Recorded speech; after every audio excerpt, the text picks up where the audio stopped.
தங்கச்சம்மல் என்று அழைக்கப்படும் வ.உ.சி. அவர்களின் பிறந்த தினம் என்று. வங்காளத்தில் விபின் சந்திரபாலும், பஞ்சாபில் லாலா லஜபதி ராயும், மராத்தியத்தில் பாலகங்காதர திலகரும் விடுதலை போராட்ட தளபதிகளாக விளங்கிய போது தமிழ்நாட்டில் சிதம்பரனார் விடுதலை தளபதியாக திகழ்ந்தார். வ.உ.சி. என்று மக்களால் அன்புடன் அழைக்கப்பட்ட சிதம்பரனார் வழக்கறிஞர், எழுத்தாளர், பேச்சாளர், தொழிற்சங்க தலைவர், சுதந்திர போராட்ட வீரர் எனும் பன்முகத்தன்மை பெற்றவர். இவர் தூத்துக்குடி மாவட்டத்திலுள்ள ஒட்டப்பிடாரம் எனும் ஊரில் 1872 செப்டம்பர் 5ஆம் தேதி உலகநாதன் மற்றும் பரமாயி அம்மாள் ஆகியோருக்கு மூத்த மகனாக பிறந்தார். சொந்த ஊரிலும் திருநெல்வேலி மற்றும் தூத்துக்குடியில் பள்ளி கல்வியை பயின்று மெட்ரிகுலேஷன் தேர்வில் தேறினார். பின் சிறிது காலம் தாலுகா அலுவலகத்தில் பணிபுரிந்தார். பின் திருச்சியில் உள்ள சட்டக்கல்லூரியில் சேர்ந்து தனது 23வது வயதில் வழக்குரைஞராக தேர்ச்சி பெற்றார். இவருடைய தந்தையும் ஒரு வழக்கறிஞர். அவருடன் வ.உ.சி. சொந்த ஊரில் வழக்குரைஞராக திறமையுடன் தொழில் நடத்தினார். இவர் ஏழைகளுக்காக பொருள் பெறாமல் வழக்காடினார் என்பது குறிப்பிடத்தக்கது. ஒரு வழக்கில் இவரும் இவருடைய தந்தையும் எதிரெதிராக வழக்குரையாடினார்கள். அதில் இவர்தான் வெற்றி கண்டார். 1900ஆம் ஆண்டில் இவர் தூத்துக்குடியில் குடியேறி அங்கு வழக்குரைஞர் தொழில் நடத்தினார். 1901ஆம் ஆண்டு மீனாட்சி அம்மாளை திருமணம் செய்தார். இளமை முதற்கொண்டே இவர் தேசிய உணர்வு உடையவராகவும் விடுதலை வேட்கை மிகுந்தவராகவும் விளங்கினார்.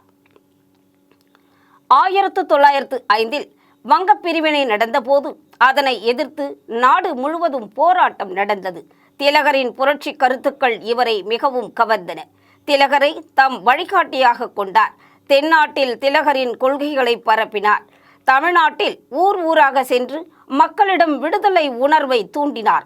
வெளிநாட்டு பொருட்களை புறக்கணிக்கும் போராட்டம் தீவிரமாகிய போது இவர் சுதேசி பொருட்களுக்கு ஆதரவு திரட்டுவதற்காக தூத்துக்குடியில் தர்மசங்க நெசவு சாலையையும் சுதேசி பண்டக சாலையையும் நிறுவினார். இவருடைய முயற்சிகளுக்கு கவிஞர் சுப்பிரமணிய பாரதியாரும் சுப்பிரமணிய சிவாவும் உறுதுணையாக இருந்தனர். தூத்துக்குடியில் கடல் வாணிகத்தில் ஆங்கிலேயர் ஆதிக்கம் செலுத்தி வந்தனர்.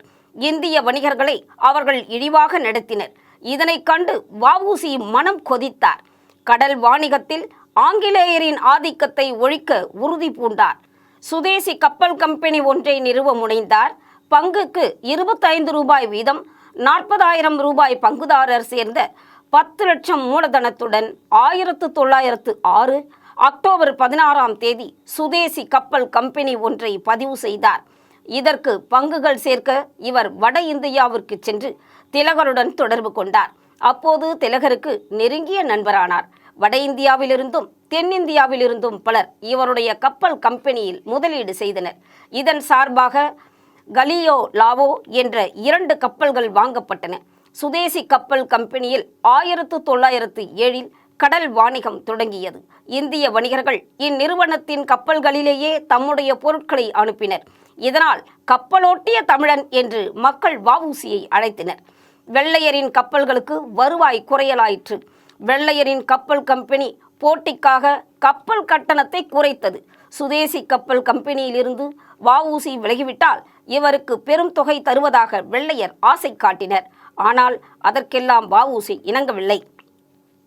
ஆங்கிலேயரும் சுதேசி கப்பல் கம்பெனியை நசுக்க முயன்றனர்.